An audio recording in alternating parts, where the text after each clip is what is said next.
Break के बाद एक बार फिर से आप सभी दर्शकों का अन्नदाता कार्यक्रम में स्वागत है। बढ़ते हैं अपनी अगली प्रस्तुति की ओर।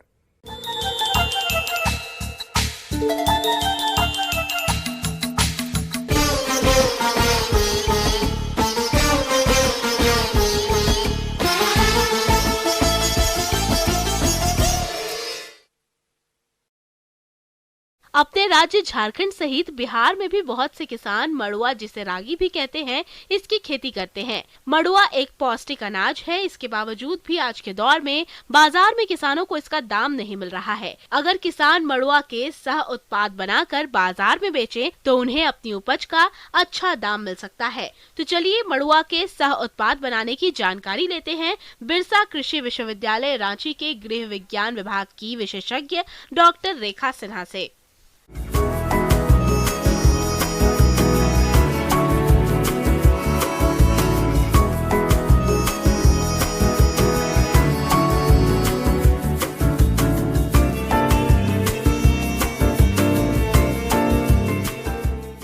भारत दुनिया के उन सबसे बड़े देशों में शामिल है जहां सबसे ज्यादा मोटे अनाज की पैदावार होती है। दुनिया में पैदा होने वाले मोटे अनाज में भारत का अनुमानित हिस्सा 41% तक है। भारत में सबसे ज्यादा बाजरा, रागी, ज्वार, कोदो, कुटकी आदि उगाए जाते हैं, लेकिन इनका खान पान केवल ग्रामीणों तक सिमट कर रह गया है, जबकि मोटे अनाजों का सेवन सेहत के लिए काफी लाभकारी होता है।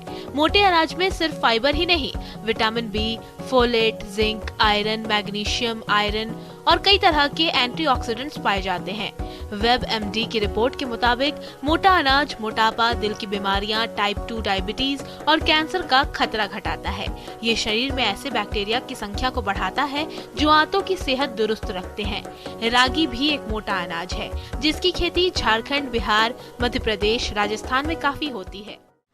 हमारे देश का एक बहुत बड़ा समुदाय जो है कुपोषक और अल्पपोषण से ग्रसित है, और कुपोषण और अल्पपोषण का कारण केवल गरीबी या पर्याप्त मात्रा में भोजन का न मिलना ही नहीं है, बल्कि आधुनिकीकरण, बदलते सामाजिक और आर्थिक परिवेश भी इसके मुख्य कारणों में से एक है।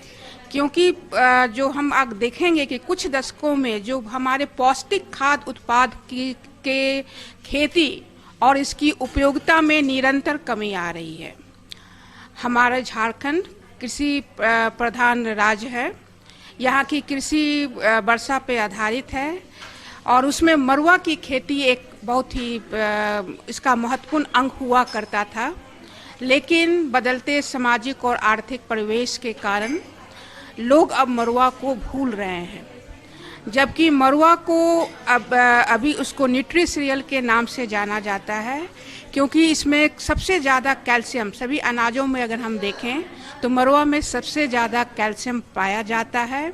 इसमें जो क्रियात्मक रेशे होते हैं और जो इसके जो यूनिक जो स्टार्च का जो संरचना है वो इसको हेल्थवर्धक बनाता है, और ये जो हृदय रोग से ग्रसित लोग हैं, डायबिटिक लोग हैं, उनके लिए काफ़ी लाभदायक है। इसमें आयरन भी अच्छी मात्रा में पाया जाता है, और इस पोषण और जो हेल्थवर्धक जो गुण है उसके चलते जो इसकी उपयोगिता है, इसका जो डिमांड है जो हेल्थ कॉन्शियस लोग में उसमें इसमें बढ़ता जा रहा है। प्रधानमंत्री नरेंद्र मोदी ने एक बार फिर मोटे अनाज को बढ़ावा देने का आह्वान किया है। मोटे अनाज को महत्व दिलाने के लिए मोदी सरकार ने साल 2018 को मोटा अनाज वर्ष घोषित किया था, और अब भारत के प्रस्ताव पर संयुक्त राष्ट्र ने साल 2023 को अंतर्राष्ट्रीय मिलेट्स वर्ष यानी इंटरनेशनल ईयर ऑफ मिलेट्स के रूप में मनाने का निर्णय लिया है। कोरोना के बाद मोटे अनाज इम्यूनिटी बूस्टर के रूप में प्रतिष्ठित हुए हैं, इसलिए इन्हें सुपर फूड भी कहा जाने लगा है।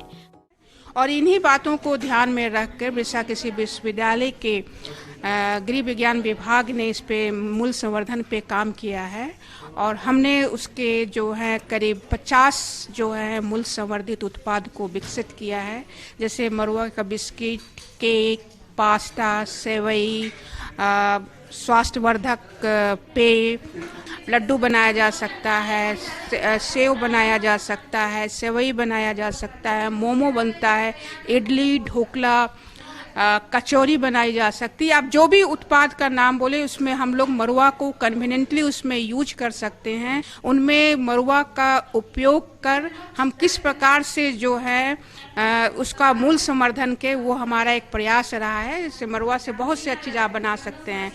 पास्ता प्रोडक्ट, नूडल्स, सेवई, अगर कोई चाहता है इस पे व्यवसाय स्थापित करने के लिए तो वो हमसे प्रशिक्षण प्राप्त कर ले। किसी विश्वविद्यालय के गृह विज्ञान विभाग में संपर्क कर सकते हैं।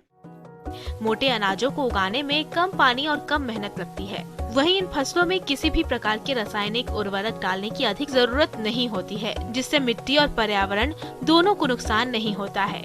वहीं इनकी पैदावार भी अच्छी होती है। भारतवर्ष में कुपोषण को दूर करने में रागी जैसे मोटे अनाज काफी अहम भूमिका निभा सकते हैं।